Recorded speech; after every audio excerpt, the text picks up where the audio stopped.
कहते हैं कि मोहब्बत अंधी होती है, पर आज की कहानी उस अंधेपन से भी आगे की है।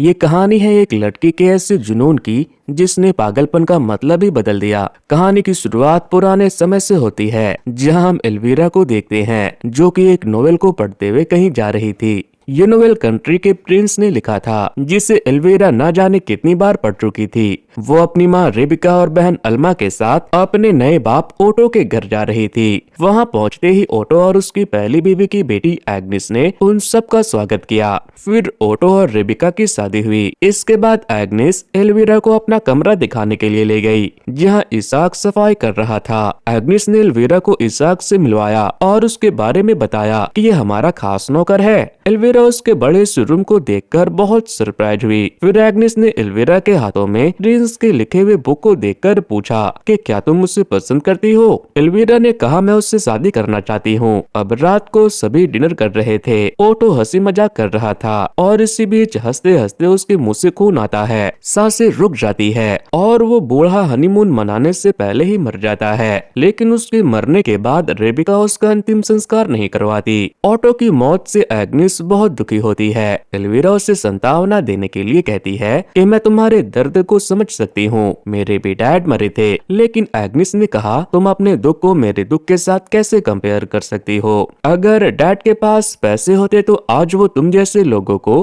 कभी यहाँ नहीं लाते। ये सुनते ही एल्वीरा चिल्लाते हुए अपनी मॉम के पास गई कि मॉम, इनके पास पैसे नहीं है। लेकिन उसकी मॉम पहले से बैंक के कुछ कर्मचारियों के साथ बैठी हुई थी। दरअसल ऑटो के ऊपर बैंक का बहुत सारा कर्ज था, जिसे रिकवर करने के लिए बैंक ऑटो की सारी जमीनों और मवेशियों को अपने कब्जे में ले रहे थे। और रिकवरी के बाद बच जाता है तो बस ऑटो का घर और कुछ चिल्लर पैसे। ये सब देख सुनकर रेबिका का तो सर ही घूम जाता है और वो चक्कर खाकर नीचे गिर जाती है। एक तो कल उसकी नई नई शादी हुई पति भी तय हो गया और ऊपर से आज उसके पति की सारी प्रॉपर्टी बैंक ने जब्त कर ली। रेबिका ने रोते हुए कहा कि अब उससे कौन शादी करेगा। एक तो वो बूढ़ी हो चुकी है, ऊपर से उसके 2 बच्चे भी हैं। एल्वीरा ने कहा कि मॉम, मैं हूँ ना, मैं शादी करूंगी। रेबिका कहती है, ओ स्वीट हार्ट, तुमसे शादी कौन करेगा, जरा अपने आप को देखो तो।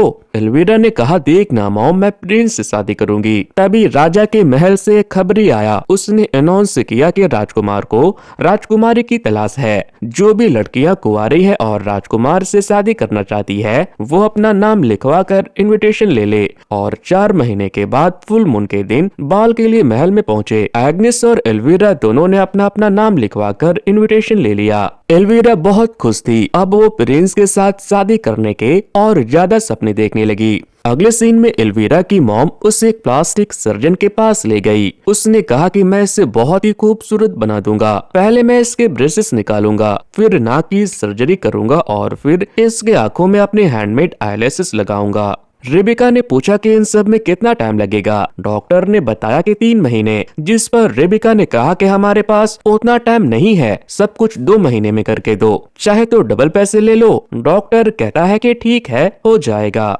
इसके बाद डॉक्टर एल्वीरा के ब्रेसेस निकालता है और फिर चीनी से उसकी नाक की सर्जरी कर देता है, वो भी बिना किसी एनेस्थेसिया के। वो बहुत जोर से चिल्लाती है क्योंकि पहले के टाइम में इसी तरह से सर्जरी की जाती थी। अब इसके अगले सीन में हम एल्वीरा को एक स्कूल में देखते हैं, जहां लड़कियों को बाल के लिए तैयार किया जाता था। फैंटेसी मूवी में बाल उस प्रोसेस को कहा जाता है जिसमें प्रिंस बहुत सारी लड़कियों के बीच में अपनी पसंद की लड़की चुनता है। इस बाल स्कूल के टीचर का नाम है सोफिया और मिस सोफिया वैसी लड़कियों को ट्रेनिंग देती है जो शाही परिवार में प्रिंस या फिर उसके किसी खास रिश्तेदार से शादी करना चाहती हो। इसके लिए वो उन्हें डांसिंग से लेकर ग्रूमिंग तक के सारे तौर तरीके सिखाती है। मिस सोफिया डांस सिखाना शुरू करती है, लेकिन एल्वीरा उन्हें कुछ खास पसंद नहीं आ रही थी, इसीलिए वो उसे बार बार पीछे कर देती है, जहाँ सिर्फ डिसेबल लोग ही थे।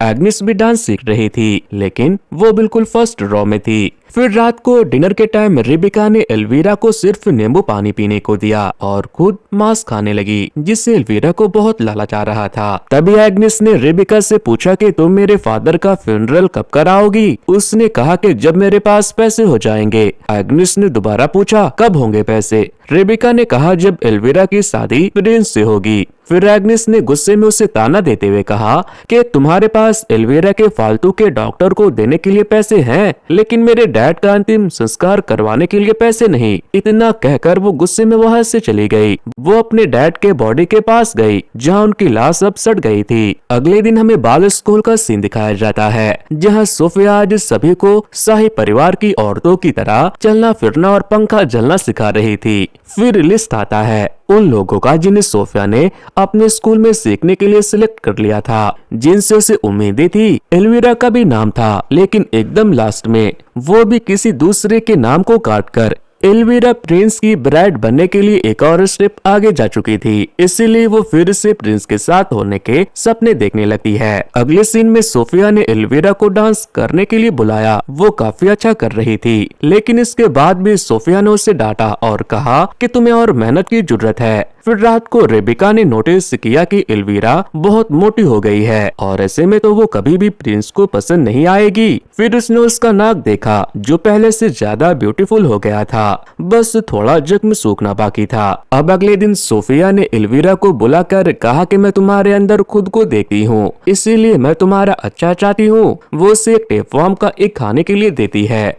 इसके बाद एल्विरा अपनी बहन अल्मा के साथ घूमने के लिए गई, जहां उसने उससे पूछा कि मैं तुम्हें एक चीज दिखाऊं, मॉम से कहोगी तो नहीं। वो उसे एक टेपवर्म का एक दिखाते हुए बताती है कि मैं इसे खाने के बाद जो भी खाऊंगी मोटी नहीं होऊंगी, क्योंकि मेरा सारा खाना ये खा जाएगा और जब मैं पतली और खूबसूरत बन जाऊंगी तो मैं इस एंटीडोट को खाकर इसे बाहर निकाल दूंगी। अल्मा ने उस टेपवर्म को देखकर कहा कि तुम्हारा दिमाग खराब हो गया है क्या? अगर मॉम को पता चल गया तो मैं होती तो ये सब कभी नहीं करती। ये सब करने से अच्छा तो मैं मर ही जाती। इसके बाद अल्मा गुस्से में एल्विरा को वहीं छोड़कर खुद घोड़े से घर चली गई। एल्विरा ने उसे रुकने को कहा, लेकिन वो नहीं रुकती। लेकिन एल्विरा ने तो जैसे ठान लिया था कि वो प्रिंस से शादी करके ही रहेगी, इसीलिए उसने उस टेपवर्म को खा लिया। वहीं हम एग्नेस को देखते हैं, वो इसाक से मिलने के लिए टेबल के पास जाती है। वो उसका नौकर है, लेकिन तभी हमें पता चलता है कि वो अपने नौकर से प्यार करती है। उसने इसाक को बताया कि अब हमें ये सब बंद करना होगा, क्योंकि मैं प्रिंस से शादी करने वाली हूँ। गरीब इसाक कुछ नहीं करता और चुपचाप एग्नेस के साथ मजे करता है।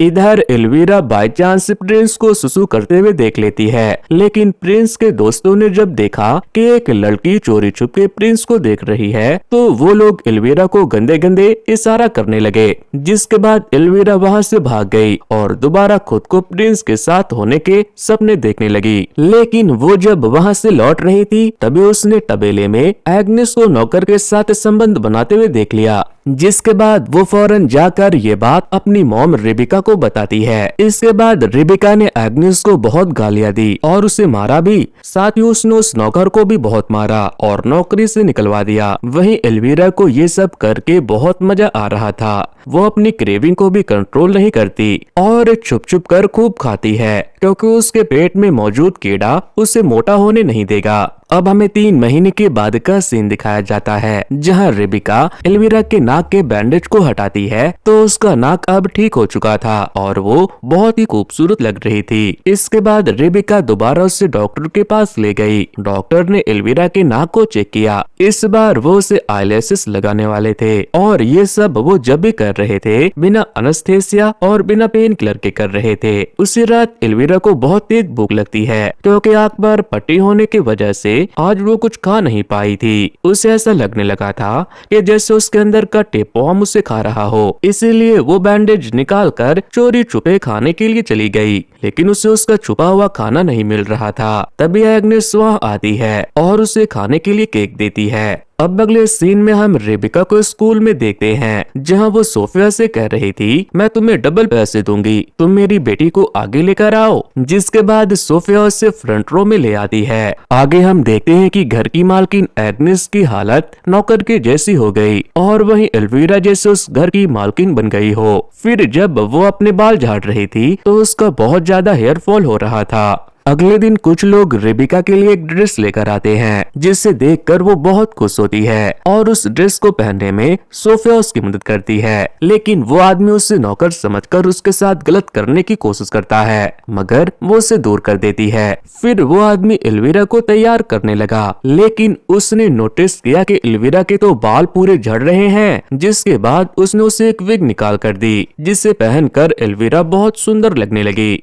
अगले सीन में एग्निस अपने एक चेस्ट को ओपन करती है, जहां उसके पास एक ब्यूटीफुल सी ड्रेस थी, लेकिन एल्विरा ने उसके हाथों में ड्रेस देख लिया और उससे वो ड्रेस छीनने लगी। एग्निस कहती है कि इसे मुझे दो, मैं इसे पहनकर बाल में जाऊंगी, और इसी छीना झपटी में एग्निस की ड्रेस फट जाती है। उनके चिल्लाने की आवाज सुनकर रेबिका वहाँ आई तो एल्विरा ने उसे बताया कि ये एग्निस की बच्ची बॉल में जाने का सोच रही है। रेबिका ने कहा डोंट वरी, उसका ड्रेस तो फट गया है, अब वो क्या पहन कर जाएगी, उसके पास तो नए ड्रेस के लिए पैसे भी नहीं है। बेटा तुम देखना, पूरे बॉल में तुम ही सबसे ज्यादा खूबसूरत लगोगी, सभी का ध्यान सिर्फ तुम पर रहेगा। वहीं ओटो पूरा सट गया था। एग्निस अपने फटे हुए ड्रेस को लेकर उसके बॉडी के सामने बैठकर रो रही थी। तभी उसे अपनी मॉम की आत्मा दिखाई देती है। उन्होंने जादू किया और उसके डैड के शरीर को खा रहे कीड़ों से उसकी ड्रेस को दोबारा स्टिच करवा दी। फिर उसकी मॉम की आत्मा ने कहा कि तुम्हारे शू तुम्हारे पॉकेट में है। अब अगले दिन रेबिका एल्विरा को तैयार करके राजमहल ले गई। वहाँ बहुत सारी लड़कियां आई हुई थी। राजा का मंत्री बारी बारी सभी लड़कियों को इंट्रोड्यूस करवाता है। बारी आती है एल्विरा की। वो बहुत इतराती है और सबका दिल जीतने के लिए म्याऊं म्याऊं करती है।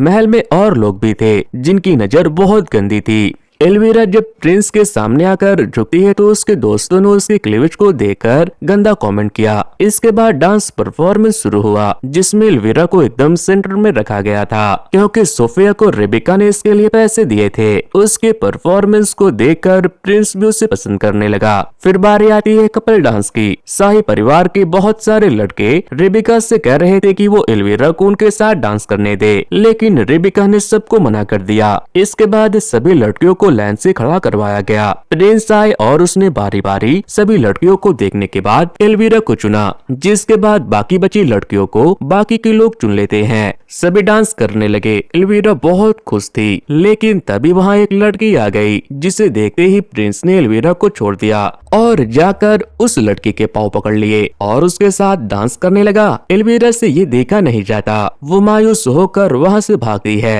और खून की उल्टियाँ करती है, लेकिन उसके मुंह से उस टेप वॉर्म के एक्स भी बाहर आते हैं। तभी रेबिका वहाँ आकर उसे समझाती है कि यहाँ और भी मर्द है, तुम उनमें से किसी से शादी कर सकती हो। वो नहीं मानती तो रेबिका उसे एक थप्पड़ लगाती है, जिसके बाद एल्विरा जाकर किसी एक लड़के के साथ डांस करने लगी, लेकिन अब उसे चक्कर आने लगा। उसके पेट में मौजूद टेप वॉर्म उसे बहुत ही इरिटेट फील करवा रहा था। उसे ऐसा लग रहा था जैसे अभी उसके पेट से कुछ बाहर आ जाएगा, लेकिन रेबिका बारी बारी उसके लिए अलग अलग लड़के चुनकर ला रही थी, मगर उसका तो जैसे दिमाग ही घूम गया था। उसे समझ नहीं आ रहा था कि उसे हो क्या गया है। डांस के खत्म होते ही जैसे ही प्रिंस के साथ डांस करने वाली लड़की के चेहरे से पर्दा हटा है, एल्विरा देखती है कि वो एग्निस है, लेकिन एग्निस पर्दा हटते ही वहाँ से भाग गई, मगर उसका एक जूता वहीं छूट गया। फिर प्रिंस ने ऐलान किया कि जिस किसी के भी पैर में ये जूता अटेगा वो उसी से शादी करेगा। जिसके बाद एल्विरा वापस अपने घर आई और चाकू लेकर एग्निस को धमकी देने लगी। उसने कहा कि मुझे वो दूसरे पैर का जूता दे दो। वो दोनों जूते के लिए लड़ने लगे। तभी रेबिका दरवाजे के पीछे से सिर निकालकर उन्हें देखती है, लेकिन वो कुछ एंजॉय कर रही थी, जैसे पीछे से कोई उसके साथ कुछ कर रहा हो। इसी बीच एग्निस वहाँ से उठकर चली गई। फिर रेबिका ने एल्विरा से कहा कि जाकर सो जाओ, अब तुम मुझसे शादी नहीं कर सकती। लेकिन एल्विरा गुस्से में उठकर वहाँ से चली गई, लेकिन अब उसके पास एग्निस का जूता भी था। तभी हमने देखा कि रेबिका शाही परिवार के एक लड़के को फंसाकर अपने साथ ले आई थी। एल्विरा ने एग्निस का जूता तो ले लिया था, लेकिन वो उसके पैर में आता ही नहीं। जिसके बाद वो उन जूतों को अपने पैर में फिट करने के लिए अपने पैर के उंगलियों को ही काट देती है। फिर जब दर्द हुआ तो वो बहुत चिल्लाती है। उसके चिल्लाने की आवाज से अल्मा तुरंत वहाँ आ गई और उसके पैरों पर पट्टी बांधने लगी। तभी रेबिका अपने नए बॉयफ्रेंड के साथ वहाँ आई, जो खून देखते ही बेहोश हो गया। रेबिका एल्मा अपनी बेटी को इस हाल में देखकर बहुत दुखी होती है। फिर उसने उसका दर्द कम करने के लिए उसे एक दवाई दी। एल्मा ने पूछा कि मॉम अब हम क्या करेंगे। रेबिका कहती है बेटा तुमने गलत पैर की उंगलियां काट ली, प्रिंस के पास लेफ्ट पैर का जूता है। एल्वीरा समझ गई कि क्या होने वाला है। एल्मा ने अपनी मॉम को ऐसा करने से मना किया, लेकिन रेबिका नहीं रुकती। वो छुरा उठाकर उसका दूसरा पैर भी काट देती है, जिसे देखकर लिटरली मेरा दिमाग तो खराब हो गया था।